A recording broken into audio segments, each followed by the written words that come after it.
I suppose we would go alphabetically, you think, Michael? You want to try that Well, by last name alphabet, or how do you want to do it? You want to call it?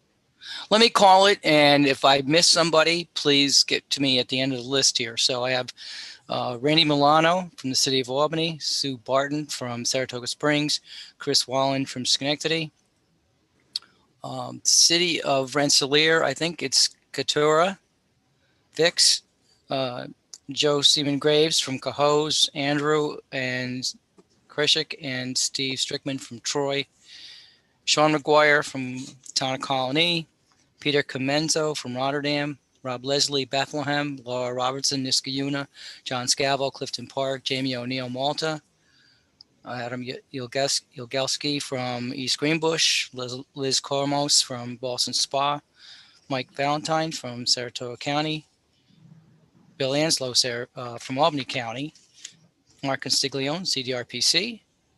I think I have Chris Desney from CDTA, Bob Rice and Greg Wicksher from DOT, Tim Wainwright, Throughway, Tony Vassell from the port, Steve Iacetta from the airport, Brett Irving from CDTA,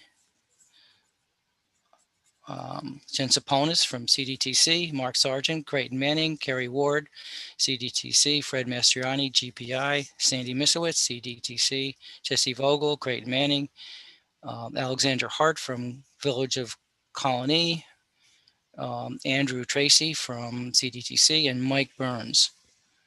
Did I miss anybody? Don Saypas. Oh, Don, thank you. Got it. Okay. Anyone else? Andrew Carr from the town Village of Scotia. Oh, thank you, Andrew. Mike, I'm also on the line. Rima. Oh, Rima, thank you. Hey, Mike, Chris Bauer. All right. Mike, Jacob Beeman, CDTC. Yep. Thank you, Jacob. Mike, Julianne Oken from Village of Colony, not Alexandra. Oh, sorry. That's okay. Julie, how do you spell your last name again?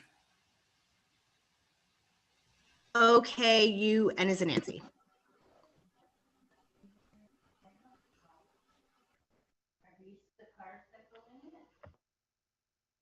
Right. Thanks. Complete roll call? Yes. Thank you. Very good. Thank you, Michael. And thank you, everyone. Once again, thank you for taking time out of your schedule to support our regional CDTC transportation planning initiatives. That's our introduction. Are there any visitor issues wishing to address the board of the planning committee at this time? Item 2 on our agenda. Going once, going twice. We can move forward to our adoption of the prior meeting minutes. We last met on November 4th.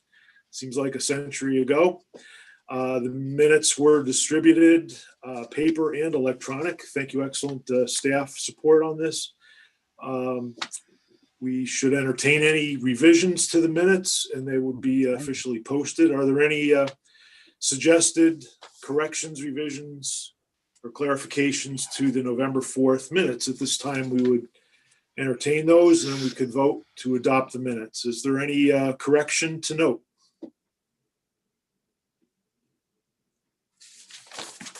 Had a chance to review them. Thank you, staff, for getting them out. A motion to adopt the November 4th minutes, please. Please. So moved, Members? Sean and Colony. Members, thank you, Sean. A second by. Second, Steve. Thank you. Thank you very much. All in favor, please say aye or raise your hand in the video. Aye. Aye. Aye. Aye. Are there any abstaining or opposed? Going once, going twice, hearing none, our minutes are adopted. Thank you for your support.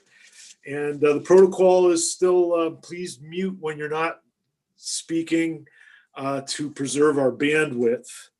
We have a presentation this morning, the Hoosick Hillside Linkage Study, and Rima, Creighton Manning, and the city of Troy are leaders on this project, Hoosick Hillside Linkage Study. We're ready for a brief presentation at this time. Is it Rima? Yeah, hi. I'm actually going to just hand the floor off to Jesse and Mark to do the presentation from Creighton Manning. Thanks, Rima. I'll just, and Steve, obviously, and Andrew, if you want to say any opening remarks, but I'll just get started and just say good morning, everyone. We're happy to give you a quick overview of the Hoosick Hillside linkage study that we prepared with CDTC and City of Troy. We're excited about some of the improvement ideas that came out of that. Some have been around for a while, like the idea of a median on Hoosick, but this study identified the potential to extend that further down under the Collar City Bridge with a path in the middle of it, which is an interesting idea and gives the city some really, we think, good connections that they can hopefully follow through on and get funded and built to improve the quality of life and connectivity in those neighborhoods. So just before I hand it over to Jesse to give the technical overview, Steve, did you want to say anything? Not much, just that obviously Hoosick Street remains a monumental, horrific challenge for the city of Troy. And I think we did a great job with our, Mark and Jesse and the team coming up with some great actionable solutions to at least improve the road in the short term for a road that's going to continue to, I'm sure the challenges are only going to continue to grow over time as the suburbs develop east of Troy. So I'm really happy with the project we have here, and I'm just going to hand it back to you and say thank you and on with the presentation. Thank you. All yours, Jesse. Thank you. Great. Thanks, everyone. And thanks to CDTC and the city for having us here starting 2021 off presenting the Hoosick Hillside study. We'll go through a quick overview of the study area. You can see Hoosick Street highlighted in orange, 8th Street in purple, 15th Street in yellow, and then some of the landmarks in the study area, including City Hall, Oakwood Community Center, Hudson River Commons. And the study area will be described in 4 primary focus areas, one being the Hoosick Street corridor itself, 2, the area underneath the Collar City Bridge, 3, the Hillside North neighborhood, 4, the Hillside South neighborhood, and most importantly, the connections between these areas, as well as to the Hudson River and to downtown. So here we have the purpose and need for the study, largely to improve quality of life in the Hillside North and South neighborhoods and create safe and convenient pedestrian and bicycle connections to the areas named before, while minimizing negative impacts of traffic and maintaining adequate operations on Hoosick Street. Our first round of public engagement noted some of these concerns. I won't go through all of them, but you can see that speeds and cut through traffic in the neighborhood were cited both in the Hillside North and South neighborhood. No pedestrian connections or connections that didn't feel safe, had poor lighting. Also, sidewalk condition just throughout the study area were some concerns. And those concerns led to an overall improvement plan that had roughly 10 recommendations. We have that here on the screen, and we'll go through each of those briefly now. Starting from the east end of the corridor is to add traffic calming on 15th. You can see a number of curb extensions here on 15th Street to create a gateway towards Hoosick Street, as well as curb extensions on Hutton Street to reduce pedestrian crossing distances. That would create a gateway and calm traffic in the neighborhood. Building on previous studies was the idea of a median on Hoosick Street, which you can see here. We did an existing conditions analysis, and you can see higher than would be expected pedestrian and bicycle crashes on this segment of Hoosick Street, which supports the idea of a median. And so we developed 2 different alternatives. This first alternative is a continuous median running from 6th Avenue up through 10th Street. It would have pedestrian space between 6th and 8th Street, and then a decorative barrier is shown between 8th and 10th Street, as well as pedestrian refuges at the 10th Street intersection. The median alternative also realigns traffic westbound to maintain 2 westbound lanes on Hoosick Street in place of the existing right turn lane, which provides better alignment towards the Collar City Bridge. You can see that this promotes a pedestrian crossing here as well as to 6th Avenue. And then it would calm traffic and improve the pedestrian crossing experience along Hoosick Street as well by reducing left turn conflicts. Alternative 2 is largely similar with the exception that the median is not continuous. It has a break at 8th Street. Again, that pedestrian crossing at 8th Street is maintained. Here, the connections to 6th Avenue are on the outside of the bridge and still maintains the improved experience at 9th Street crossings. We did run some traffic analysis on it. Alternative 1, which is the continuous median, results in improved operations at the 8th Street intersection by reducing those left turns. However, 10th Street does experience a little bit more delay. Under Alternative 2, it's largely similar to the existing condition. But overall, both median alternatives calm traffic, improve the lane balance towards the Collar City Bridge, and provide the opportunity for the pedestrian crossing at 8th Street to better connect the Hillside North and South neighborhoods. The third recommendation is a path connection to the Hudson River Commons Plaza at 11th Street, as shown on the map here. We went out into the field. You can see there is some elevation difference, which leads us to see a stair connection as a possible need here in the area. We have 2 different types here, the key being that there's adequate clear space and that it feels safe for pedestrians to use. But ultimately, this would reduce the walking distance from the Hillside South neighborhood to the plaza, as they wouldn't have to walk around to Hoosick Street. Another idea that was mentioned and that was recommended is the Path to School 2, which is being pursued by TRIP. You can see a zoom in of it here. And we did some research on best practices, 2 potential types. Again, keys being that there's a clear space on either side to make it feel safe, adequate lighting, and then also potential to raise intersections where the path crosses roadways where appropriate, which also ties into traffic calming on 9th Street in the Hillside North neighborhood. That would be that circle there. We provided this traffic calming toolbox on our recommendation plan with several ways to calm traffic, which include street trees and vertical elements, potential curb extensions.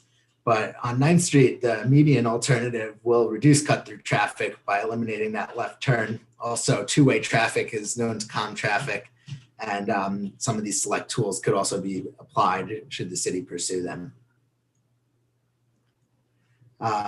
The pedestrian crossing at 8th Street was touched upon earlier with the median, but it is such an important part of the study. We wanted to bring it up, and it could potentially be its standalone project. Here you can see a zoom in where it has the crossing on the east side of the intersection, also curb extensions at 8th Street to shorten that pedestrian crossing distance as well. Also, we looked at traffic calming on 8th Street. That was noted by the public as a concern. You can see here a couple more curb extensions at Hutton Street and Eagle Street, as well as those that we discussed on Hoosick Street. Again, shortening the pedestrian distance and really calming traffic in the area. Another idea was provided by TAP for the Riley Park Gateway. Here's a rendering that they developed, which again would have some curb extensions and possible vertical elements there. Moving on to recommendation 8, we looked at a connection in the vicinity of Rensselaer Street. We looked at 2 different alternatives for this as well, one being a full roadway connection with the possibility of development on either side of the roadway. This would provide both pedestrians and vehicles a connection and enable housing and business opportunities. You can see some images here. The second alternative would have less impact to private property in that it would just be a path connection. Again, due to the grades, it's likely that staircase would be needed. You can see some potential options here. 6th Avenue was also cited as a concern. Currently, the roadway is very automobile dominated, some hardscape. And so we would like to make that more of a complete street. You can see here, north of Hoosick Street, the plan recommends removing the slip lane onto Route 7 adding a buffered bike lane on the east side and west side as well, with that bike lane being on the inside of the parking. Also, it removes the slip lane at 6th Avenue and Hoosick Street, bringing those turns into the intersection that's currently under a traffic signal. South of Hoosick Street, the plan recommends a two-way cycle track on the east side of Hoosick Street. This doesn't interfere with the ramp from Route 7, and the traffic analysis shows that the roadway segment capacity can handle it. Here's a potential cross-section of that. You can see we would remain 2 lanes to the north of where that ramp comes in, and then we would have the cycle track separated by a buffer as well and maintain the existing sidewalk. Another idea that was discussed for 6th Avenue would be to create a formalized intersection at Hutton Street and 6th Avenue. This would require some further study and coordination with DOT, but could provide for the opportunity for a pedestrian connection shown with that dashed red line. The 10th recommendation is for the Hoosick Street path and Collar City Bridge Park underneath the Collar City Bridge focus area.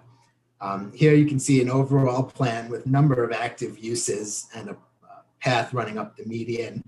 Currently the area under the bridge is hardscape, very loud due to traffic overhead. And so the committee determined that active uses would be a good fit to really bring people to the space. Here are 2 potential cross sections for the path. West of 6th Avenue, underneath the Collar City Bridge, we're showing sidewalk, parking lanes, as well as that center running path. And then east of 6th Avenue, that stretch between 6th and 8th would provide 2 driving lanes while maintaining the path in the center. In addition to the specific recommendations, we have a number of area-wide recommendations as well, which would be to upgrade the traffic signals in the area, as well as sidewalks and curb ramps to meet current guidance and state of the practice. Also working with CDTA to improve transit in the area and pursue appropriate travel demand management measures could help, as Steve mentioned earlier, as growth continues out in the suburbs to minimize traffic impacts on Hoosick Street. Really quickly, we just want to talk about the existing Troy bicycle plan. We use this as a basis for the recommendations. You can see we ran a level of traffic stress analysis. Highlighted in red are those segments that are included in the bicycle plan, and our currently existing level of traffic stress 3, which is less comfortable for cyclists, and the proposed plan brings them to level of traffic stress 1, which is the highest rating, most comfortable for cyclists and for all users. So we think that the plan does a good job of achieving the stated goals, improving pedestrian and bicycle connections in the area, really helping those neighborhoods access each other as well as downtown. And with that, I'd like to open up to questions. Thank you, Jesse. Excellent overview. Very impressive graphics. And this is a great horizon to look forward to. Could you outline the any public outreach that has occurred or is proposed on these options? There are many good options here, and I'm sure the neighbors have interests. Yeah, absolutely. So there were 2 rounds of public outreach done as part of the study. The first round was after the existing conditions portion, and that's where that concerns graphic came from. We took a lot of that from that. We've also had the website and the survey out. Then after we've developed the alternatives, we did a online presentation as well due to the pandemic. That had been up on the project website for a while. We received a number of comments as well as survey responses to that. And I think we were somewhere in the range of 500 unique views to the website. So we took a lot of public comments in on that as well. If I can just add to that, I thought the consultant team did a really good job with their outreach and letting, making sure that the neighborhoods knew that the online presentation was happening. And even with the first leg of the outreach before COVID hit, did some good outreach. There was door-to-door flyering, really was able to work well with the neighborhood community organizations that So we were able to piggyback on outreach that they did for us on our behalf. The workshops were at the Oakwood Community Center, which is, embedded in the neighborhood that the project was in. And then for the online presentation, we put together a postcard flyer. So every address in the neighborhoods in the project area received a postcard notifying them that the online presentation was available. And we also developed like posters that were placed throughout the study area, letting everybody know. So, there was some concern that there would be sort of a loss of engagement because we weren't doing in-person engagement. And also, this is a lower income, these are lower income communities. So, just a concern over like how to notify people, how to let them know, give them opportunities to engage. So we sort of did this balance between like analog outreach and sort of funneling people to those, that technological digital engagement pieces. And I think it was really effective. We got about almost 60 surveys filled out from the online presentation, Jesse? Yeah, that sounds about right. And the number of comments on the individual recommendations themselves too was probably in the hundreds range. Yeah, and we're just talking about what two neighborhoods and a neighborhood commercial corridor. So, this isn't citywide. So I was really happy with the engagement.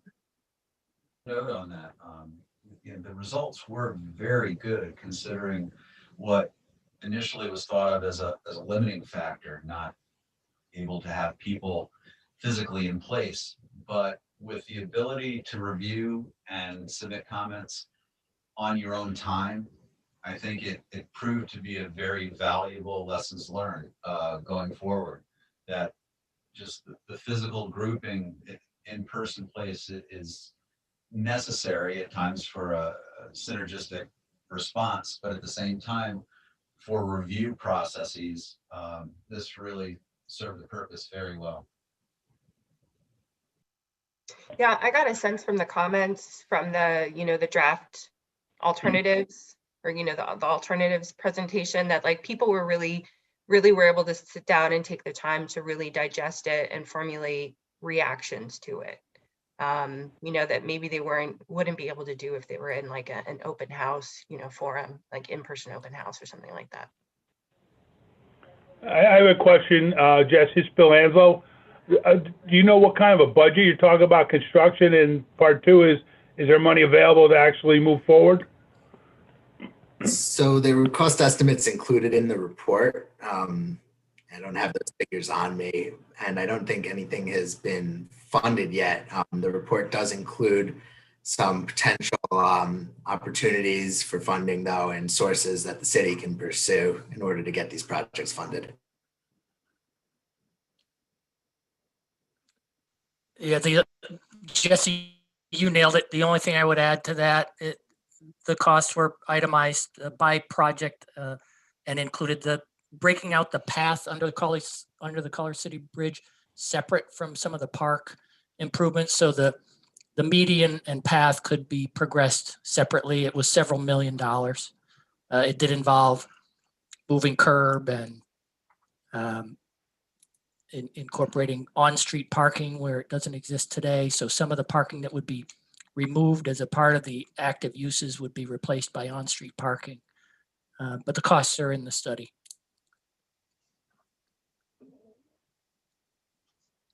Any other questions or comments? Thank you, Mark. Excellent presentation. Didn't mention State Route 7 is the central spine through this area, and there are certain improvements to the state highway, Bennington to Utica, State Route 7 along the Mohawk east-west corridor. So at any rate, hearing no other questions at this time, we can move forward to our other action items.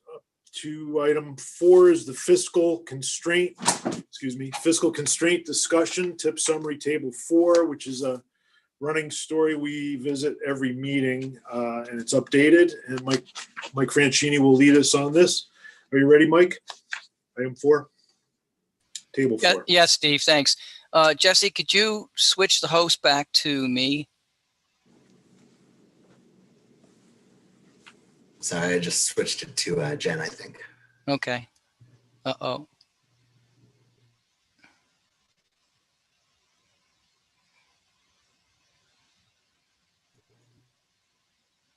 I'm pretty sure Jen had to leave the meeting for a few minutes. Jen, are you still on the phone or on the line? No. Okay. All right. Well, you have it in your package. So I was going to try and share the screen. The table 4 in your package, as Steve said, we review this every meeting to give the committee a sense of where we are financially and making sure that we have, are under fiscal constraint, which is a big concern for everybody, including the members and our oversight agencies. So first year of the TIP, if you look at the table, the first year is complete and over. Then the second year, we're currently in the 2021, we are under-programmed by 1.6%. Third year, we are over-programmed by 1.7%. And in the fourth year, we are under-programmed again. These are the latest numbers. A lot of these numbers changed because there was some movement to improve tip performance, and there was also some budget estimate changes to address those. So after all these changes, this is the latest version. I don't have any other comments. Are there any questions about Table 4? Has Federal Highway Administration acknowledged our due diligence and good efforts on constraint, Mike? We're under in the 5-year period, significantly under in the fourth, and almost a full % under for the 5-year period. Not this month or recently. They're always looking at this, and of course they get the package in the mail and electronically. So they review this information if they don't attend the meetings. I don't think we have an FHWA representative right now. Usually Maria is on the line, but looks like she was not able to make the meeting. Thank you, Mike. Any questions on item 4? This is a voting item that we should adopt as a committee, concurrence with the updates. Is that correct, Mike? We don't. We put it ahead of our tip amendments so people know, so the members know about the fiscal constraint before the tip amendments, but we don't need them to vote on the table, Steve. Not a significant change. Good. All right. Thank you. Good efforts. And we're showing good constraint for the 5-year plan. Item 5 is a planning committee officer's nomination and election. And that's open to the floor. Before you begin, your host now, Mike. All right. Thank you. Yeah.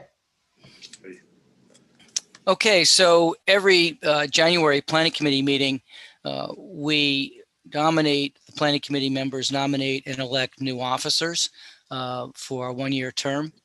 The current chair, of course, is Steve Iacchetta. The current vice chair is Steve Feeney. If there aren't any other comments or discussion, I would ask for nominations from the committee for the chair position.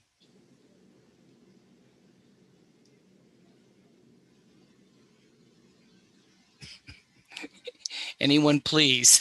Mike, I'm glad to facilitate. I'll recommend Steve Iacchetta continue as chair. John, was that John Scavo? Yes. All right, there's a nomination for I would Steve second Iacchetta. that nomination, Mike. A second by Bob Rice. Any other comments or questions? Hearing none, all in favor of Steve Iacchetta for chair, please say aye. Or raise your hand. Aye. Thank you. I like the thumbs up, Adam. Are there any? Get to plead his case first. No, Please accept the nomination. Steve, is there a question as to whether you would accept the nomination? I don't want to be a dictator. Glad to share it as long as my health holds. Thanks, guys. I appreciate your support. Thank you very much. Any way I can help facilitate, I'm here for you. Very good. Thank you, Mike. All right, so Steve Feeney was not able to make the meeting. I don't think. I'm here. I'm here. Oh, it came in. All right, thank you, Steve. Yep. Steve, are you willing to? Well, let's go for the nominations first. And are there any nominations for vice chair? I'll nominate Steve Feeney for vice chair. Bill Anzo will second that. All right. Before we vote, Steve, are you willing to serve as vice chair of the planning committee? Certainly, as long as Steve keeps making the meetings, it's like being the second string quarterback, right? Easy job. Steve. Thank you, Steve. Oh, but you're ready to go, Steve, at any moment. I am, especially if we're going to throw the game, right? Like Philadelphia. Oh, jeez. Let's not go there. All right. So, any other comments or questions regarding the nomination for vice chair? Hearing none. All in favor of Steve Feeney for vice chair of the planning committee, please say aye. Aye. Aye. Any negative or abstentions? Hearing none, Steve is elected vice chair. I'd just like to thank both Steves, Iacetta and Steve Feeney, for all their time and effort they spent. I know Steve and I spent a lot of time, Steve Iacetta and I, going over the agenda each time before the meeting. And I do the same thing with Steve Feeney when Steve Iacetta is not able to attend, which is rare, but they do spend time beyond the planning committee meeting itself. So I just want to thank them for that effort. Steve, back to you. Thank you, Mike. All right. Thank you very much, everyone. It's an honor and a privilege, truly, and I enjoy this opportunity to network and help facilitate these meetings. Item 6 on the agenda is our CTC and Regional Planning Commission Joint Technical Assistance Program, an important initiative started, about 3 or 4 years ago now. And Mark Castiglione and Sandy Miswitz will give us an overview on the TAP, Technical Assistance Program. Sandy, are you there? Sure, I can start. So this, we've had a rolling submission deadline, if you will, for the Technical Assistance Program in 2020. During the month of, since we last met in November, we had 2 new proposals that we're bringing to you today for funding. The first is in the Village of Boston Spa. The village has been sort of incrementally approaching an update to their comprehensive plan. And they're at a point with everything going on in the village that they'd like some assistance in developing data and other guidance related to a full RFP for a comprehensive plan. And between CDTC's work on the linkage study, which is just being initiated, a recently completed economic development plan in the village, as well as some other initiatives going on, pulling all of that materials together, as well as identifying sort of additional needs based off of a review of the existing plan and some other work is what's being requested here. So that's the first project being proposed. It would be a joint effort leaning more towards CDRPC's time than CDTC's time. The second project is primarily in CDTC's wheelhouse. It's working with the town of Glenville on a local road safety analysis for Hoffman Hill Road.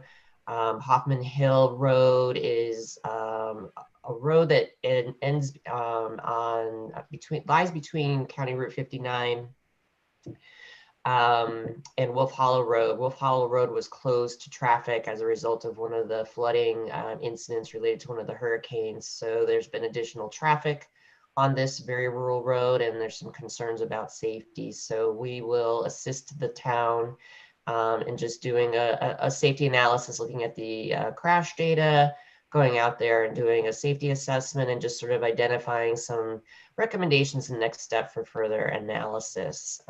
So that is the second request. These 2 projects would be the last 2 we would fund as part of the 2020 Technical Assistance Program. We'll take a pause to allow the work to be completed as best as we can for 2020 by the end of March, which is of course the end of our fiscal year at CDTC. And then we will likely bring an updated version of the technical assistance program solicitation to you in April after in the next fiscal year. So I believe these are the two we're recommending for funding. So we're looking for your concurrence and approval.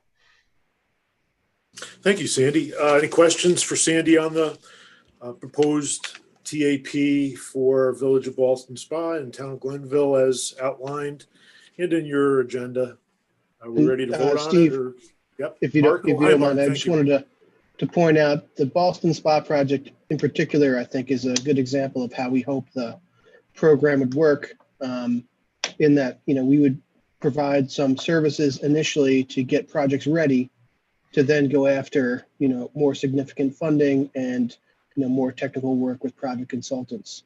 So, again, it's not our role to take away work from our private consultant partners, but we really want this program to help communities that don't have a lot of capacity develop projects to get them ready to make a larger impact and do some more significant work. So I think that Ballston Spa project really is a good example of that. Thanks for the clarifications and purpose. Very worthy jumpstart and launch on these projects. Thanks, Mark. Any other discussion before we vote? To support these small but very important initiatives. Anyone else? And it's joint with your agency, Mark, and the Transportation Committee? Right. Very good. And is this I'm trying to recall, fifth year, fourth year, sixth year? What are we into with TAP? This is our third iteration of the program. Oh, third. Okay, so all right. And just to quickly recap this year's projects, Sandy mentioned them. We've completed projects for Clifton Park, the town of Westerlo. Glenville is wrapping up East Greenbush. We awarded a couple meetings ago an award for Colony and the city of Troy. So these would be two additional projects in the 2020 term, totaling 8 projects this year. So I think that's a good contribution for this program. And we're building on the success of previous years and obviously building on what we've learned, providing services to communities in this way. So we hope to continue to grow the program and make it successful. Excellent initiative. Thank you for the clarification on background and context. Very important, and continued success. Are we ready to vote? Any other discussion, commentary? Hearing none. I'll move it as chair. Is there a second, please? Steve, I'll second that. It's Adam. Thank you, Adam. All right, all in favor, please say aye or raise your hand in the camera. All in Aye. favor, please say aye. Aye. Aye. Any abstaining or opposed? Abstain. Going once, going twice. We're moving the TAP forward. Thank you very much, everyone. That was item 6. Item 7, we're moving into the discussion overview for the 2021-22 linkage program proposals, which was an enclosure in your advanced agenda. Item 7, and Sandy Mizowitz can take it from here. Sandy? Great, thanks, Steve. So we received for at the proposal deadline in December 4 applications for funding in the 2021-2022 linkage program. The document on your screen, or soon to be on your screen anyway, sorry, Mike, summarizes the 4 projects. I'll run through them briefly. We received from the city of Albany a request to study the Mid-City Hub, which is based off a study area central to the downtown SUNY Albany campus, some of the surrounding streets around that area, and looking to improve pedestrian access, improving vehicular improvements in the area, looking at some of the intersections, the key intersections in that study area, and overall improving the bicycling environment as well. The second proposal is a joint proposal from the towns of East and North Greenbush, with town of East Greenbush will serve as the sponsor, the lead sponsor on the project. The intent is to look at the Route 4 corridor between Mannix Road and Route 43. The last time we looked at this corridor, it was 2006. Many of the recommendations in that 2006 study have either already been implemented or are funded. But a lot of things have changed in that area with land use and new development. So the towns are interested in taking another look, making sure that, you know, they can meet the demands of the job growth that's occurring, but it's still integrating the ideas, particularly in the town of East Greenbush, on their new comprehensive plan, and improving the walkability, the traffic environment, addressing some operational challenges in the study area. And that's sort of the spirit of that one, again, jointly with the town of North Greenbush. The third proposal is in the city of Rensselaer. The city has been working hard to redevelop its waterfront. There is one remaining area on the north end of the city that is sort of landlocked. And the street network that provides access to that area is not really in a position to handle and support a major riverfront redevelopment initiative. So the city's interested in looking at that north end of the city to look at complete streets principles. What would it take to get these roadways in a better position to provide access to the waterfront area and connect to some of the existing land uses in the city and the broader network. But the primary goal is to enhance the bicycling pedestrian network on these streets, as well as to spur economic development and provide that traffic access that's difficult to provide today. So that's the city of Rensselaer's project. And then the final project is proposed in the city of Troy to review the Federal Street corridor, largely between 6th Avenue and River Street, where some initial ideas were floated in terms of perhaps some roundabouts and some other traffic calming measures in this corridor. And the city would like to kind of explore that in a little more detail to come up with a new design option, if you will, for Federal Street that better meets the needs of the city today, improving the pedestrian environment, access management, bicycle connectivity to the Empire State Trail. And in both the East Greenbush and the Troy cases, they're looking for sort of a NISDOT style scoping document. So to kind of feed into ultimately some capital opportunities, just to make sure that those bullet points are hit in the linkage study that would feed into the first couple of chapters of a scoping document. So those are the 4 proposals. We have $175,000 to fund up to 3 projects for this year. The review team will be meeting in January to evaluate them, and we'll be back to you in February with our thoughts and recommendations. Any comments? Thank you, Sandy. Good overview.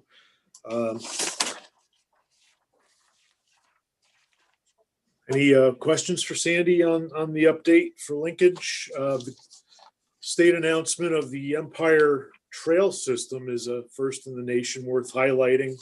I think it's very exciting news, promoting all the linkages statewide, both north-south from Rouse's Point to Battery Park, Manhattan, east-west from Canal Side in Buffalo through our Mohawk Hudson bikeway connections. We can be proud of our legacy in leading what launched the State Empire Trail System. Many of these linkage projects now are connecting with and enhancing the Empire Trail State Initiative. First in the nation, 850 miles, almost 1,000 with all the connections, east-west, north-south, and through localities, helping preserve and enhance quality of life. Anyway, enough commentary. Any other questions on linkage moving forward? Thank you, Sandy. Hearing none, our next item is Roman numeral 8 in our agenda. 2021 Policy Board, Planning Committee, and TIP Amendment Schedule. The schedule is up on the screen. Michael, you're going to overview the schedule. Yeah, thank you, Steve.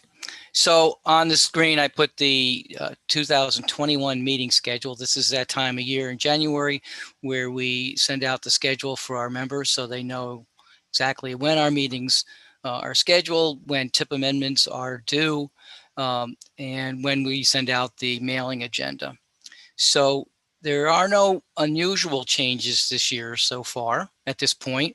In the past, we've had to change meeting dates for the July Planning Committee meeting because it was too close to the July 4th holiday, but that's not the case this year. So as been our practice, the Planning Committee meetings are the first Wednesday of the month, and the Policy Board meetings are the first Thursday of the month. So you have this in your package. If there are any questions, I'd be more than glad to answer them. Hey, Mike, I got a quick question for you. Go ahead.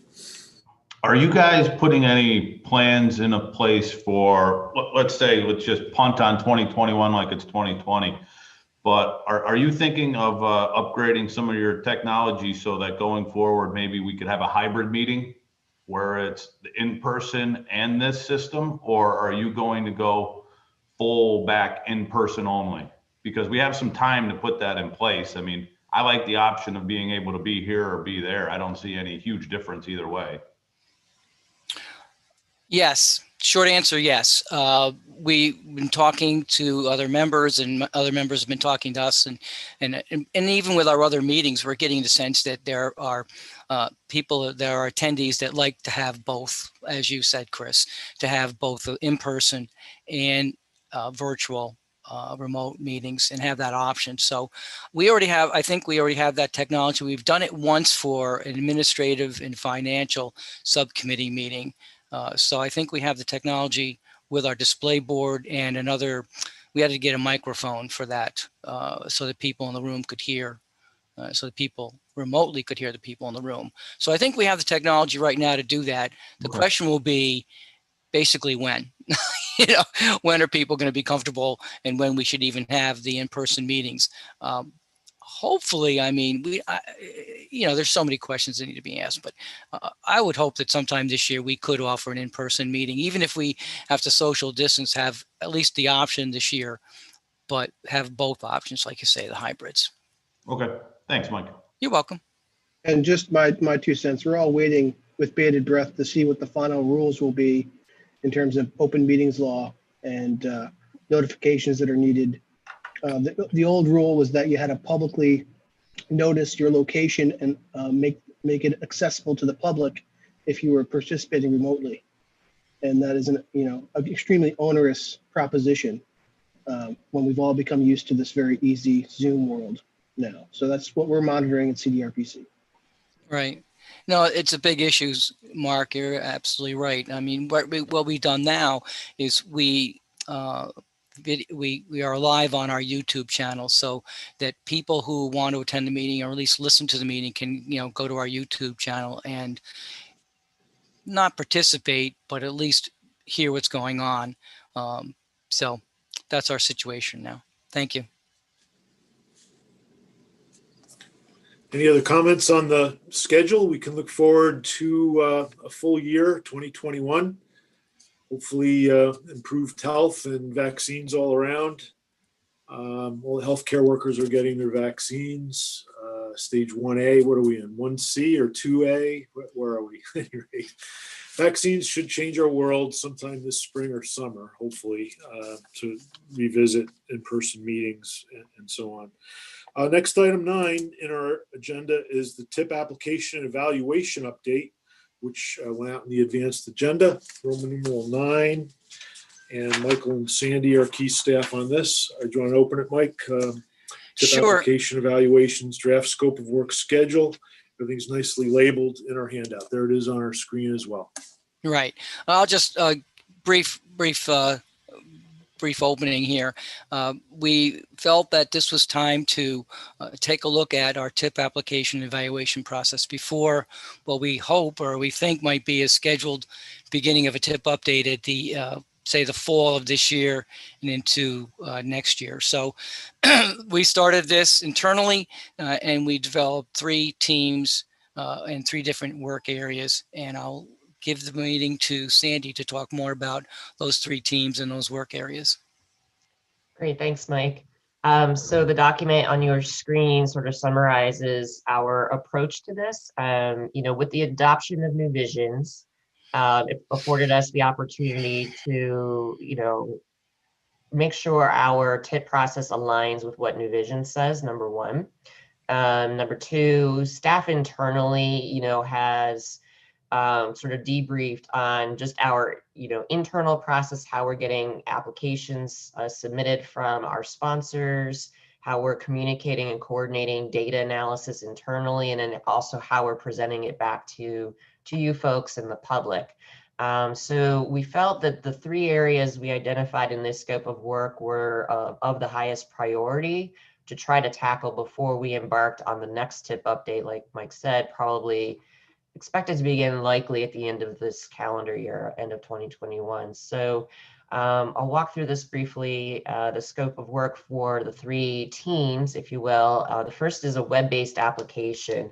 Traditionally, CDTC has asked sponsors to fill in what we termed a project justification package.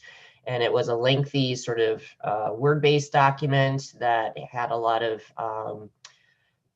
sort of morphed a little bit into a fillable form, but, it was difficult for us internally to take that data, transfer it to what we needed to transfer, because then we had to do a lot of data entry and what have you. So to hopefully simplify the application process, we're going to pursue the development of a web-based application using a as yet to be identified web-based tool. Some ideas that have been floated include Google Forms, SurveyMonkey. There's a number of tools out there that can do this for us. We will build a new application form, and also we will build a new application questionnaire that aligns with New Visions 2050, and also allows us staff, when we're looking up some factual data about your project, for example, let's say we've asked you to submit the functional classification of your roadway. Why are we asking you to do that when we're just going to look it up anyway? So streamlining some of the questions that are being asked of the sponsors to provide us in order to hopefully simplify the whole application process, which will, on the back end, of course, create a downloadable CSV data document for us to put into some sort of a platform here at CDTC for the data analysis piece. So that's the first area, updating, developing and identifying a web-based application and updating the questions in the new application form. The second team will be working on updating the merit evaluation score sheet. That's the qualitative, or what used to be the qualitative approach to evaluating the projects. That's the 50 points with about 12 or so categories or characteristics of the project that projects can get points for. And that is the piece that's central to and critical to align with New Visions. And we haven't updated the specifics of that. We did some minor tweaks back when we did the 2019 update, but we really haven't done a full review of that. So that will be what the second team will be working on, is updating the merit evaluation score sheet. At this time, we're not going to be looking to review the benefit cost ratio components. We're going to leave those as they are. We're going to just update some language and make sure that it's clear what we're doing with the benefit cost ratio in the TIP document, but we're not going to be altering the benefit cost ratio components at this time, unless, and it's not very likely, the safety clear application goes online sooner than later. But we'll have to wait and see what NISDOT does with this crash data. That's the crash data analysis piece. We'll have to wait and see what DOT does with that and how quickly they roll that out in 2021.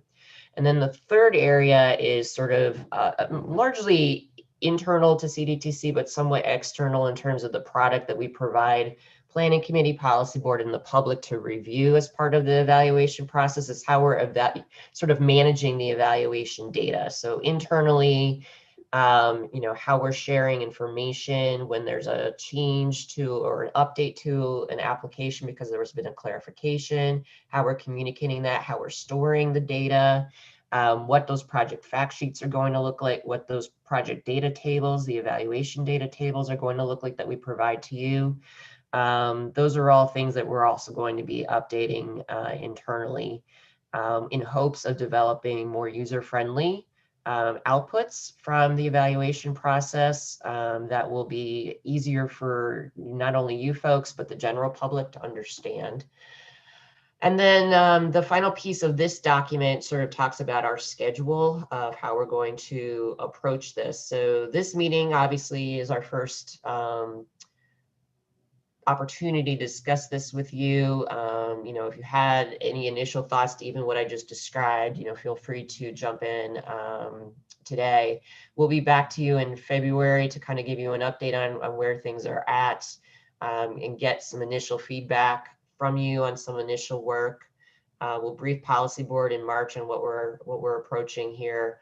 In April, we expect to have a draft merit score sheet for review and comment.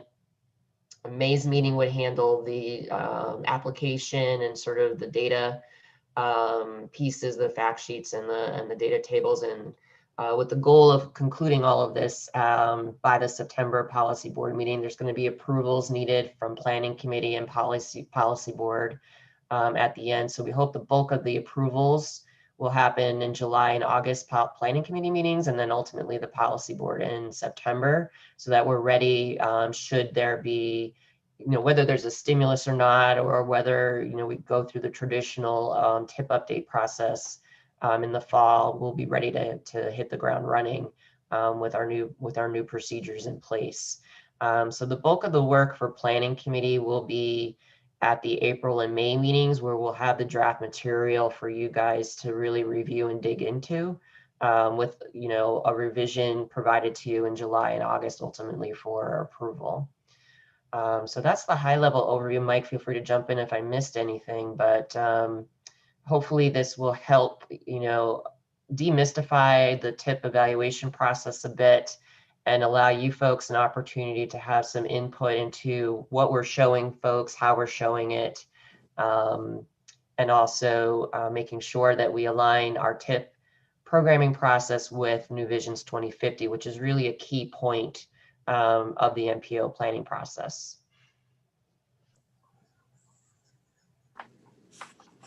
Thank you, Sandy. Michael, do you have anything to add? It's an excellent overview of our partnership and progress to advance the transportation improvement program for the 5 New Visions plan, really, but for the coming year and 3-year period. Is that right, Mike?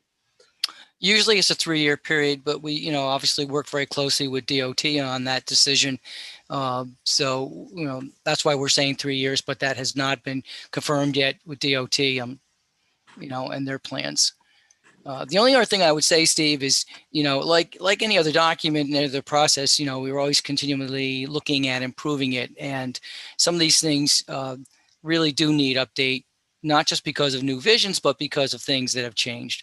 One example I've been giving staff is, the Regional Economic Development Council, their criteria has changed. So we need to update that and make sure that's part of the merit score sheet. But there are other examples like that where the criteria itself has just changed over time and they need to be updated. So we're looking forward to this. I think the process will be easier for not just for staff, but for members too. That's the goal.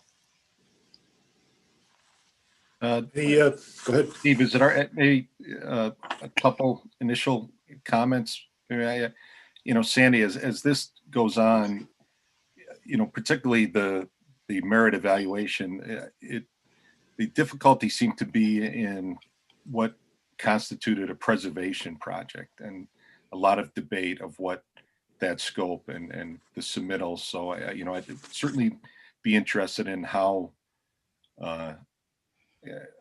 What the draft looks like in terms of dealing with those candidates, and it seems to be the meat of our debate come program update time. And the other one that I'd just throw out there relates to we've been so successful in the development of bike and trail facilities that we're coming to a point, there may be a distinction need to be made between adding new facilities versus the preservation of existing facilities. And we've got a number of trails heavily used and are more than a decade old that whether they compete apples to apples may be worth some sort of discussion as well. So just some initial thoughts, but a nice overview there. Thank you. Thanks, Bob. Yeah, we'll definitely take those into consideration. This is Adam. I just wanted to say, from a process improvement standpoint, express for what it's worth my support. And Sandy, if you need somebody to test the web application, I'm happy to do it. Great. Thanks, Adam.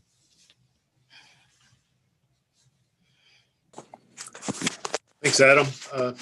Steve here. Anything to add on the year ahead schedule? Is there any thought of a subcommittee to work on some of this, or is this, I mean, I know we'd love to participate at these meetings as well, if if possible. I don't know if there's any other interest or sort of. Yeah, I mean, we've thought about that, Greg. I mean, it's what we built into the schedules is time with the planning committee at every point in the process, and we really thought that at least at this point we'd want to bring a product to the committee and let them all review it and all submit comments at that point.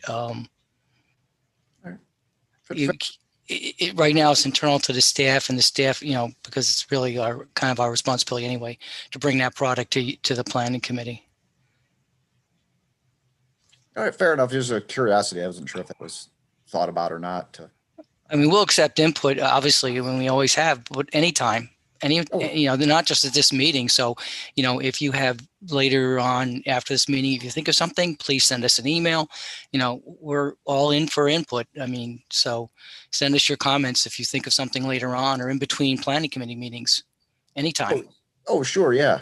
Just like I said, discussion point. So that's good.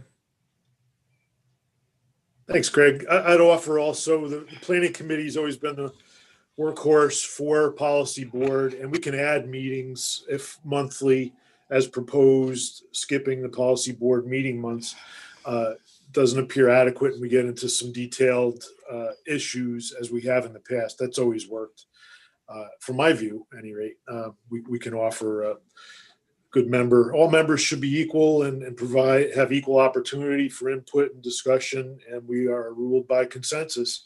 So it's worked in the past. I believe we can push it forward, and hopefully with improved funding. Very good. All right. Anything else on our application, tip and evaluation update? Project delivery update is next, item 10 on our agenda, and that will be Jacob. Yeah, thanks, Steve. Are we ready? Thank you. So not a whole lot to report on in terms of project milestones since we last met in November. I do have one. The City of Schenectady Broadway Mill and Fill project design approval was granted back in October, but just got that update from a consultant in December. So I wanted to touch on that. As for February project updates, I'm going to be requesting updates from the City of Waterville, Town of Guilderland, and Schenectady County. Again, asking for updates on all of your active TIP projects as we do annually each year. So keep an eye out for emails from me over the next few days. And I believe I have Rob Leslie on the line from the town of Bethlehem. He's going to talk a little bit about their Delaware Avenue Complete Streets project that they're working on now, and kind of some of the coordination that they've done due to the impacts of COVID over the past year or so. So, Rob, if you're on still. I am, yeah. Good morning, everyone. Thanks, Rob. Yeah, so this is our Delaware Avenue Complete Streets and Road Diet project. This project was based on a Complete Streets, it was based on a CDTC linkage study that was completed and adopted by the town. We then went ahead and pursued funding, I believe it's TAP funding for the project. And it really includes what we're calling a road diet along Delaware Avenue from Ellesmere Avenue to the Norman Skill Bridge. Improvements to sidewalks, bike lane, crosswalks, pedestrian refuge islands, RRFPs, bus transit pull-offs, and gateway treatment along Delaware Avenue. We have gone through our interviews for design teams, and this was done in late 2019. Our internal town interview team selected CHA as the design consultants. And then the pandemic hit and, things kind of stalled a bit. So our next step here is to go to the town board with the scope and for the awarding of the design to CHA. In 2020, we did have some activity on meeting with business owners. On March 5th, we met with business owners who had expressed some interest and as well as some concern in the project. And so on March 5th, we met with these business owners to learn, more about their concerns. And then the pandemic hit, and we met with them again in July, a small group of business owners, and they were looking for the town to somewhat pause the project in 2020 as they were struggling to keep their businesses afloat and wanting to focus on, on their business and not have to think or participate in, a design plans for the road diet. So the town agreed, and we basically paused the project in 2020, but indicated that we would continue to move ahead in 2021, which we plan to do. So we plan to bring to the town board next month, as I said, the scope and the contract with CHA. We have listened to the business owners. Their request is to not only look at the design alternative for a full road diet, but also consider one of the other options in the linkage study, which was a modified road diet known as the westbound 211. So we indicated that we would consider both the full road diet design alternative and an alternative in our analysis. So I think, as part of the project, we'll certainly be working with the business owners. There still remains support from the overall community for the road diet, but we also want to be sensitive to and aware of the concerns of the businesses along Delaware Avenue.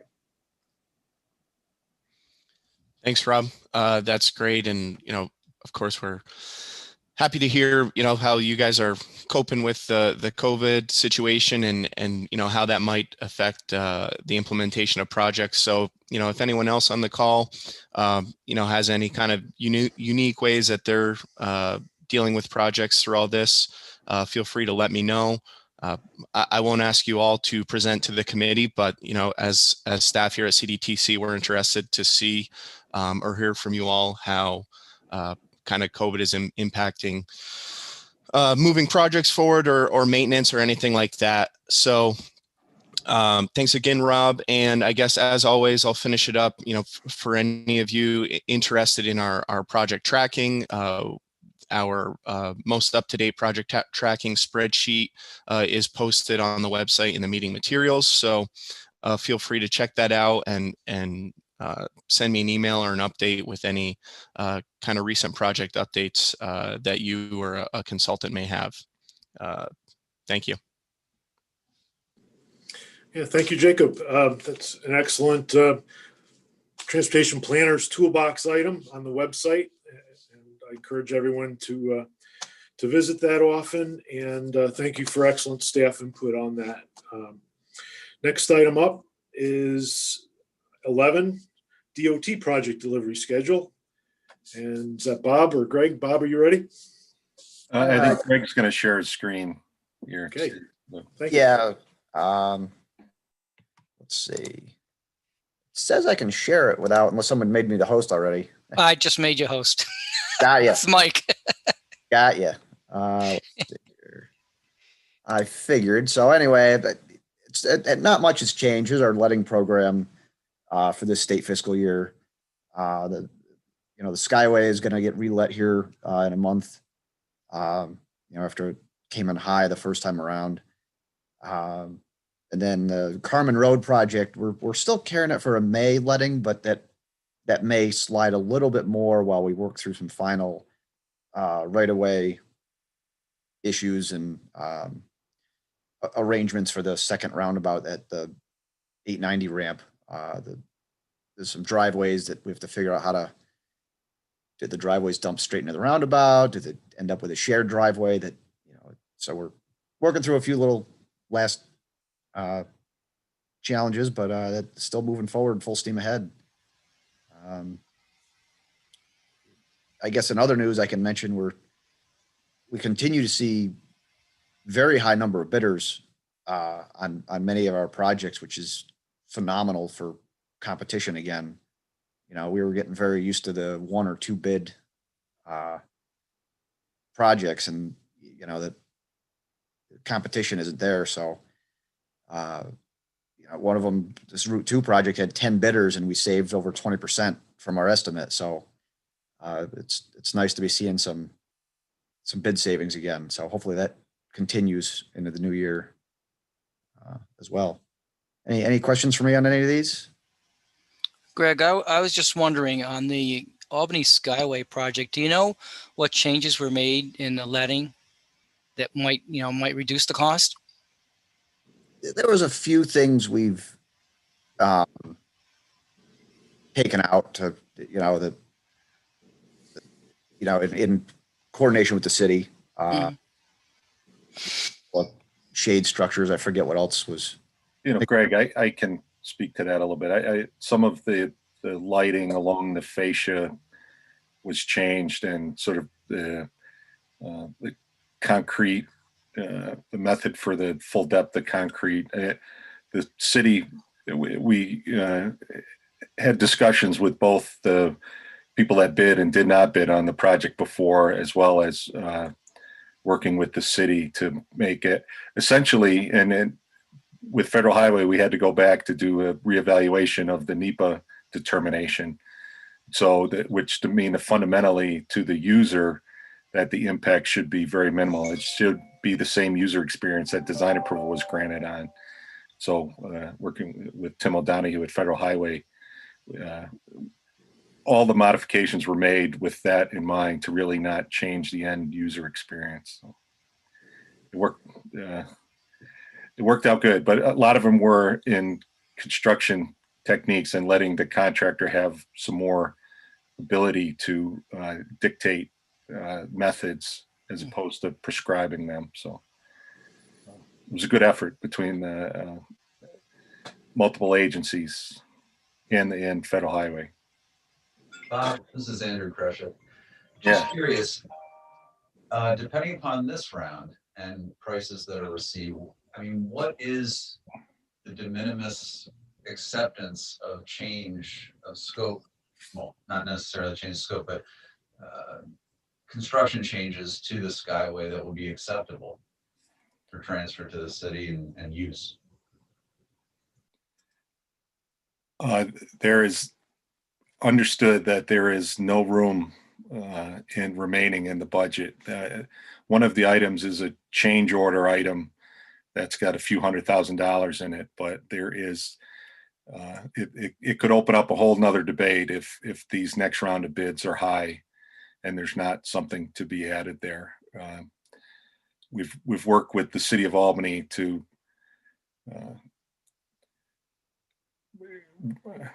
maybe reprogram some future consideration of work for the new price that's in there, but offsetting with, there's also some DOT component for the bridge rehabilitation piece and the new overhead signs and some sort of things that are DOT shares that would have been a preservation component anyway.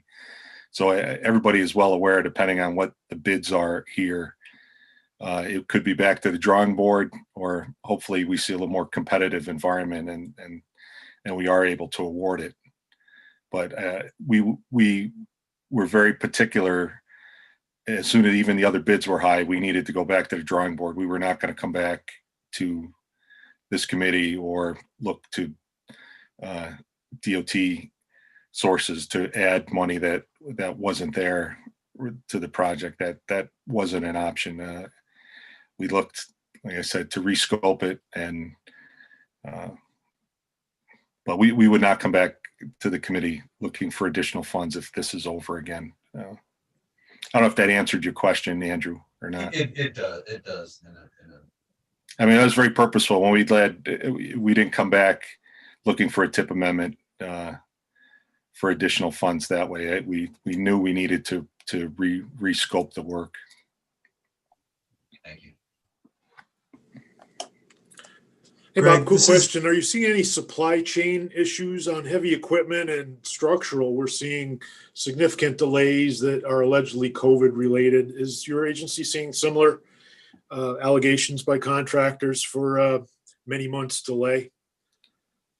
Particularly on the structural side, Right. Steve, there is some material shortage. There are some plants that are not fully functioning and the such.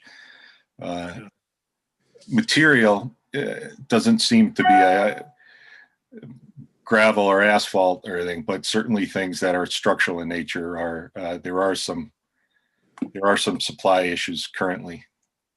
How about DOT fleet? Are you seeing delays on your trucks or other heavy equipment? Not that I'm aware of, Steve. We haven't seen anything like that. We are. Heads up. Okay, thank you. Probably because the state bought them all. I see. Thank you. Very good. Any other questions or comments for Bob? Yeah, or this Greg? is Thank you. Adam Ugelski. Adam. Greg and Bob. I don't see the HSIP project for the roundabout at I-90 westbound and Route 4 on here, and I'm pretty sure that's scheduled for a letting this spring. Is that correct? It is. This is last year's. This is the letting list that was originally scheduled for the state fiscal year ending in March. So for the next meeting, I'll get a further look ahead that will grab next state fiscal year lettings. We haven't totally shaken out next year yet. Obviously, the roundabout and that coordinated project with you is clearly going to be let this spring. But there's some others that we may move out of the year depending on our resources and such. Well, thank you. Yep. Anyone else? Thank you very much, Bob and Greg. Excellent overview. Item 12, we can move into the CDTC planning activities, staff reports. Item 12 on our agenda now, if we're ready. First up is the Albany Bike Ped Master Plan. Is Carrie ready? Item A under 12. Hi, Carrie. Hi, yes. So this is a project that is updating the city's bicycle plan that they had from, I think, 2009, and it's also adding a pedestrian component to that plan. We're getting towards the end of it. The consultant team is now working on the final draft. We received a lot of comments from the public and also from the city on the draft. And we expect to have the final advisory committee meetings in January.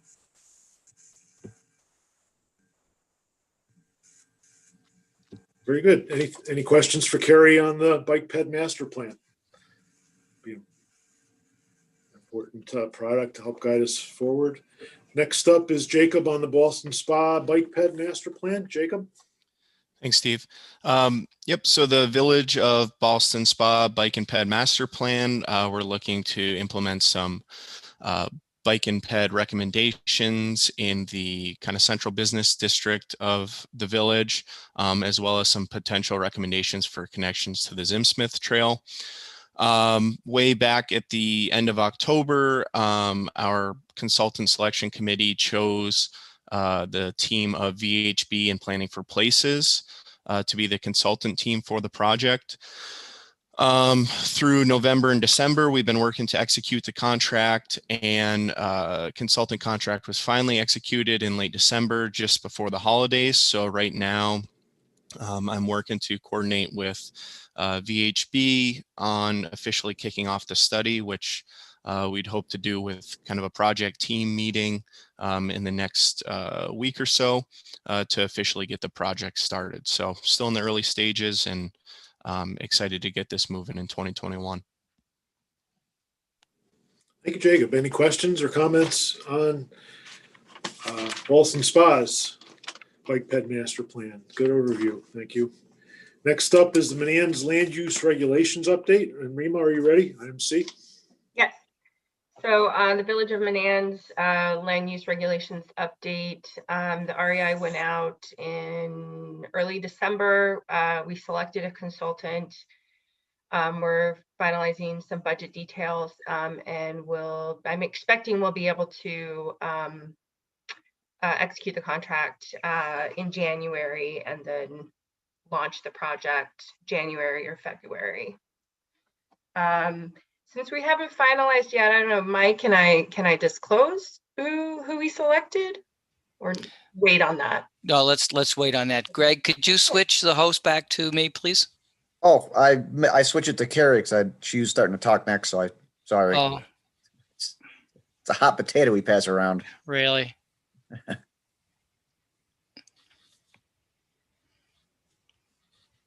Carrie, are you still on the Yeah, I'm in the here. meeting? I don't know how to unmake myself.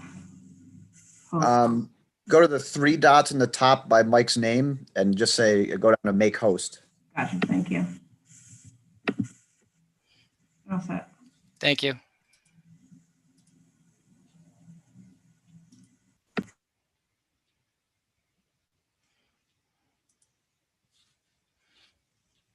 All set, Steve. Very good. Thank you. Let's see. Where did we leave off? We covered Manan's. Any questions for Rima on Manan's? Next up is Andrew on Scotia Downtown Connections Plan. Okay. Thank you very much, Steve. Good morning, everybody. We had a lot of interest in this REI. We received 9 proposals, formed a scoring committee comprised of staff from CDTC, Village of Scotia, Schenectady County, CDTA, and NICEDOT. And the top ranked firm was MJ Engineering and Land Surveying, and they'll be working with subconsultant Land Art Studio. And the proposed project manager is Lisa Wallen. So we are expecting the kickoff meeting will occur in February. And Steve, I can also speak to the next one, letter E, if you'd like. Please, thank you. So for the local bridge preservation study, the consultant for this is CDM Smith. We held the kickoff meeting back in November, and I received an update from project manager Eric Leclerc, who reports that they are in the process of collecting the bridge data and assessment data and bridge inspection reports. They have access to the state's BDIS bridge data information system, and they are merging that with the bridge data that was collected or developed as part of the prior 2015 bridge study, which is good because then they're going to be able to show us and show all of the local bridge stakeholders how bridge conditions may have changed from the 2015 study to the current study. So they are in the process of that, and Eric reports that they will be progressing deeper into the identification of preservation candidates for each county and each city over the next 2 weeks. Thank you very much. Thank you, Andrew. On the local bridge study, can you refresh us on how many 100 bridges we have in our 4-county region? Yes, I can. Just one moment while I don't remember off the top of my head. One moment. Approximate. Sorry to put you on the spot. It's just a good number. Not at all. Keep in mind. Let me see. Roughly, approximately. 371. 371 bridges. Yep. Yeah. In December, we reached out to many local bridge stakeholders where the consultant had some question on which agency owned or maintained the bridges. So we do have a finalized list that the counties and many municipalities had a chance to weigh in on. good. So about 371. Good to keep the high points in mind. Thank you. Any other questions for Andrew on either Scotia downtown connections or this local bridge preservation study? It's been an item of interest. Thank you. Any other questions for any staff? Thank you. Thank you all staff. Continue good work. Next up, item 13 is around the table, member planning activity status reports. First up is the Regional Planning Commission. Mark, are you still there? I am here, Steve. Thank you. We don't have very much to report. Still working on those technical assistance projects. As I mentioned in the last meeting, we're waited with bated breath for the announcement of the new NYSERDA Clean Energy Communities program. We're still working with our economic development partners to distribute some CARES Act recovery funding.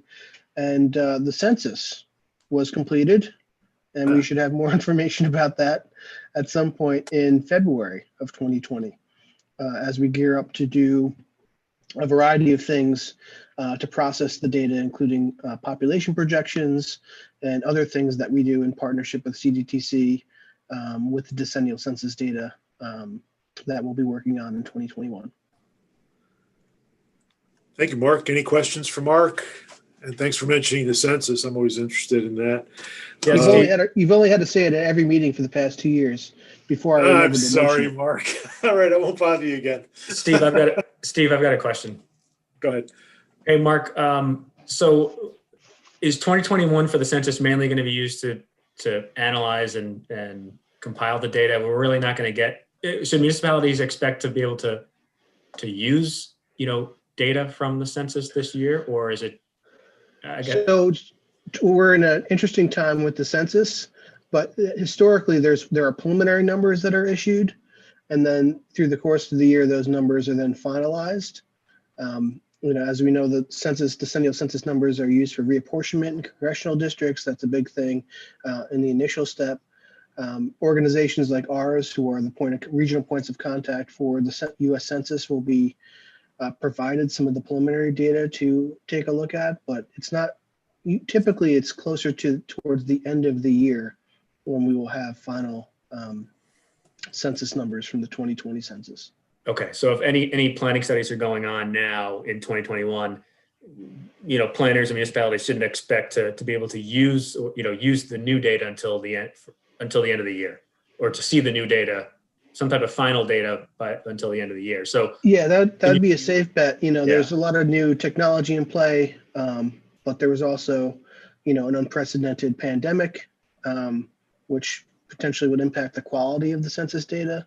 Sure. So all of these things are sort of in play. So we'll see how it shakes out this year, but it's a safe bet more towards the end of the year, closer to have the final numbers. Understood. Thank you. Great. Thank you, Mark. I appreciate that. Excellent update. Any other questions? Next up, item B is the CDTA. And who is representing CDTA on the line?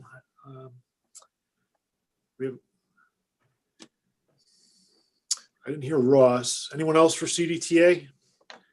Going once, going twice. We'll move forward to DOT. Either Bob or Greg, anything to add? Yeah, just a couple things, Steve. Thank you. In addition to what we talked about, the DOT, our office staff remained at 25% in the office with working remotely. That's expected to continue at least through the 2nd of April of this year. It's been extended.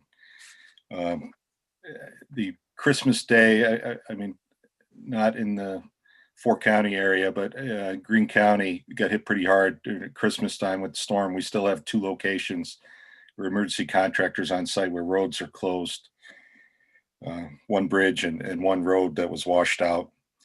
We talked a little bit about the Empire State Trail. It was interesting, in Rotterdam Junction, a tunnel jacking operation was completed where basically the culvert was slid underneath the railroad while the railroad remained open, and that was completed on the 22nd of December. Only this, to our knowledge, only the 2nd time in the country that this had been done. It was quite an engineering feat. We talked a little bit about the bid savings that we've been seeing, and lastly, the we've discussed before the Route 378, the Troy Manans Bridge, the Pell study. We've got a couple workshops that we're involved with. I know Sandy from CDTC will participate as well, sort of to get our arms around a scope for what would constitute a Pell study, so we can get a new consultant proposal out there. But essentially, Federal Highway's been working with us to try to get a template for a large structure replacement Pell study, and we've certainly taken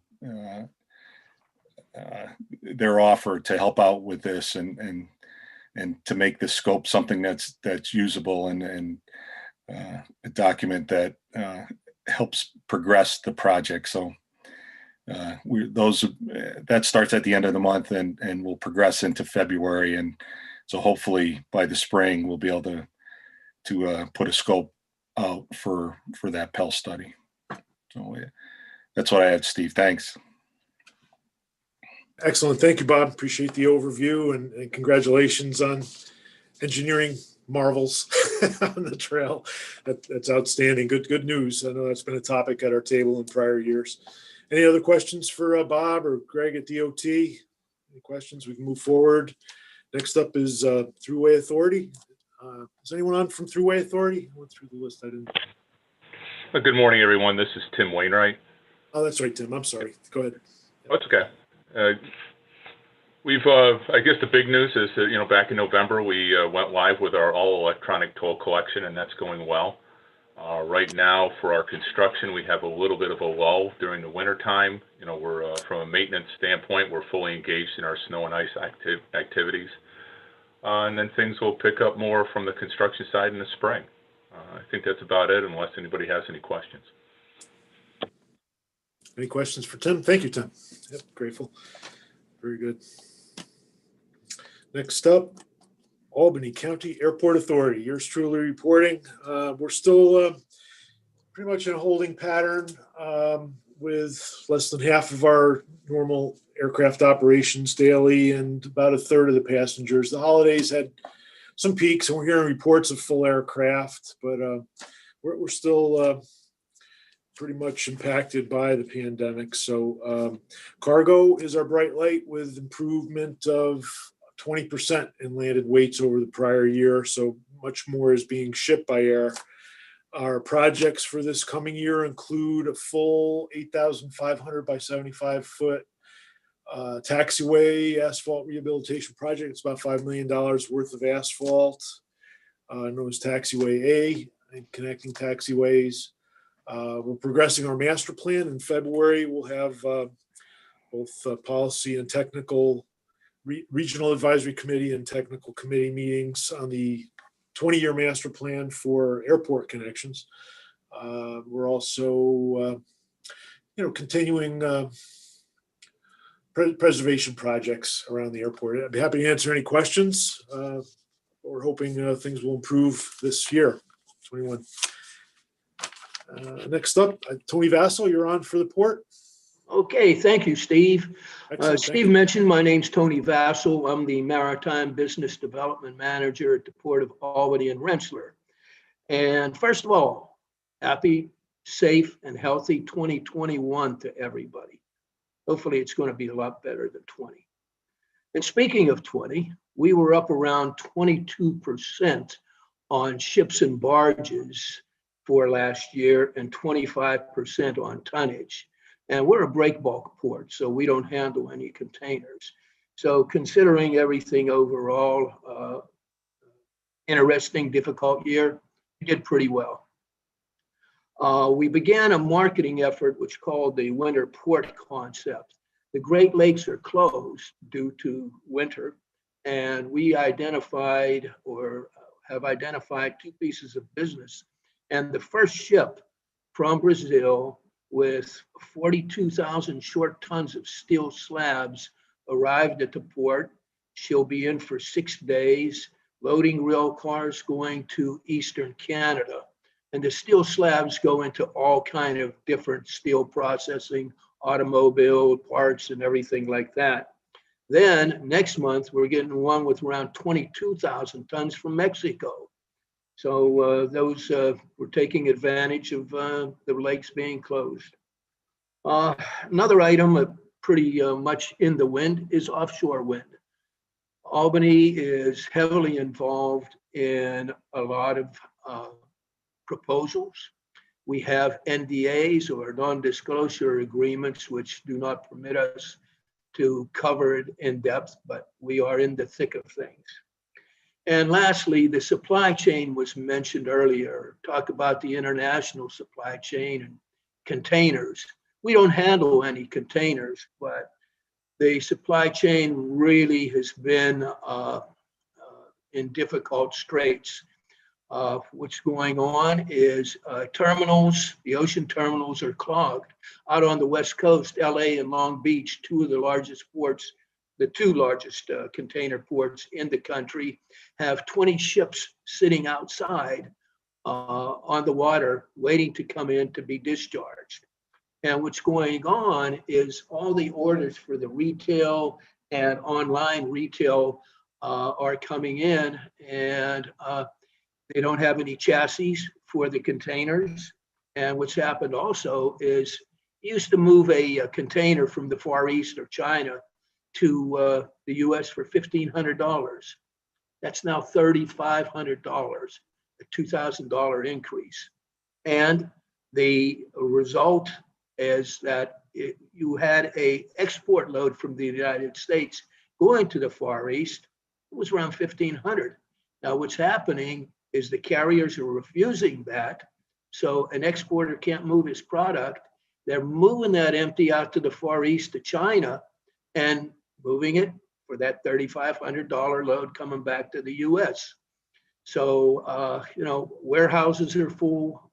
Things will stay very busy, at least through Chinese New Year on February the 12th, and possibly or probably beyond into the second quarter. So interesting times from that standpoint. And that's it for me. Questions for Tony? That's fascinating, Tony. It's always good to keep the global commerce, shipping picture in mind.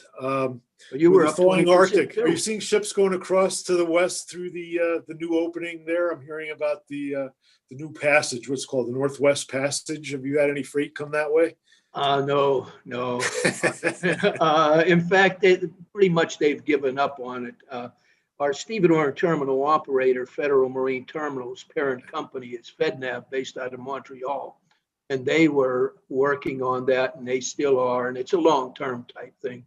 It's still coming through the Panama Canal and the one in the Far East in Egypt. So that nothing's changed. Excellent. Thank you for the update. Very fascinating. Any other questions for Tony? Local planning is next. Thank you, Tony. Any cities or towns or counties wishing to report? Item G on our agenda. It's open. Floor, just raise your hand to be recognized, I guess. Anyone? Significant projects planning for the coming year, improvement to our region? Steve? Yes. Bob Leslie, go ahead. Yeah, Bethlehem is currently in the midst of their comprehensive plan update. It's been 15 years since the first comprehensive plan. And so we are actively working on updating our comprehensive plan. While we're updating our plan, which is expected to run through 2021, we have also implemented a residential land use moratorium. So we are limiting residential development in our town as we update the comprehensive plan. So just wanted to give a heads up to everyone that we are in the midst of that. We have a consultant team of SWBR, Highland Planning, Fraser Associates, and Kevin Dworka is an economic development planner who's involved in the team. And so we had our first public meeting in December. Like most municipalities, we held the meeting over Zoom. We had over 110 community members participate in the online meeting. So we were very happy with the turnout. We also have a survey that was recently closed as of the end of the year. We had 1,700 participants take the survey. So just a heads up to folks that Bethlehem is updating the comprehensive plan, and perhaps to the CDTC staff, from a transportation portion of our comp plan, you may get a phone call or email from the project team to discuss transportation with you. So just a heads up to Mike on that. Steve? Thank you, Rob. Any questions on Bethlehem? Anyone Thank you, else? Rob. Yeah, Steve. Andrew Kreshik, Troy. Just wanted to thank CDTC and DOT for concurrence on a recent request to advance a TIP project on Congress Street. We have a convergence of things happening relative to the Congress Street Bridge in that particular area, and very looking to coordinate things relative to time.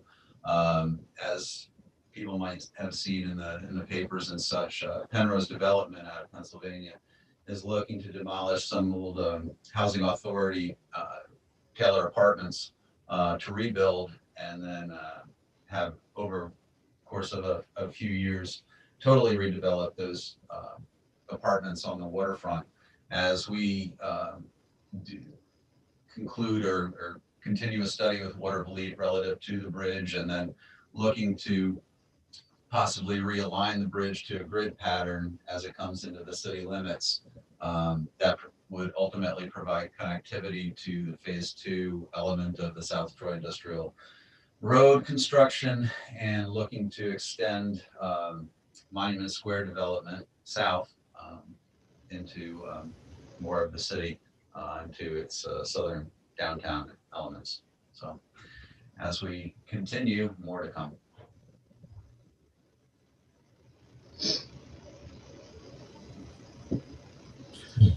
Thank you, Andrew. It broke up a little bit, but anyone else, any questions for Andrew or anyone else wishing to report on significant projects, local planning activities for the region? Mike Valentine. Steve, can I just go back to one question for Bob Rice? And Bob, it's a clarification on pavement projects that were let.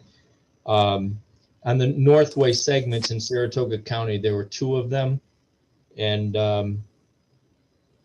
they were let in December, and then there was one earlier in the year. Just trying to find out what you had for construction dates for those 2 Northway segments. Mike, let me do that. I'll follow up with you. All right. I'll get this. I don't have them in front of me. Okay, that's fine. Thank you. Mike Francini, can I ask you a question? Absolutely. Okay. Andrew presented the bridge preservation study, and every once in a while, every so many months, I'll throw the question out again. I just want to refresh.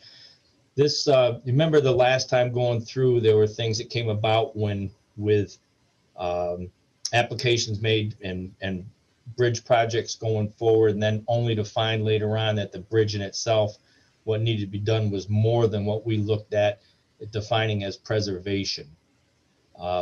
Is there something in this study that's going to be looking at more than just say, so beyond surface or age or past, bridge reports, bridge studies? You understand my question, Mike?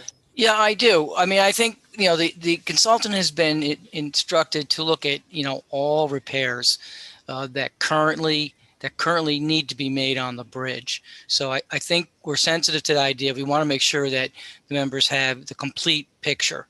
The issue is that, like a lot of studies, sometimes the information becomes dated over the years. So, that's why we're updating it. And, my experience, in Albany County is that even over one winter, those conditions on a bridge can change radically. So, there is kind of a disclaimer that, we're going to take a photograph of those bridges right now, but that even then over the winter, because of ice and snow and salt, there could be changes. We're trying to eliminate it, but we may not be able to eliminate all of them. All right. But there's an awareness going forward then, right? Okay. All right. Yes, absolutely. All right. Thank you. Yeah, we're sensitive to that, and you're absolutely correct. Okay. Thanks. Okay, open floor. Anyone else on a local planning initiative significant for the region? Thank you, Mike. Going once, going twice. Our upcoming meetings are January 12th for Bike Ped Advisory. Committee, and February 3rd is our next meeting of the Planning Committee, and we'll start to roll up our sleeves on the tip update for the following merit evaluations at following meetings. So we appreciate your support. And with that, I'd take a motion to close the meeting, January 6th. Motion to Steve? adjourn. Steve, Yes. one quick second, and I'm sorry I was muted. This is Susan Barden. I just wanted to introduce myself. I am a new planning committee member, taking over the role of Bradley Burge.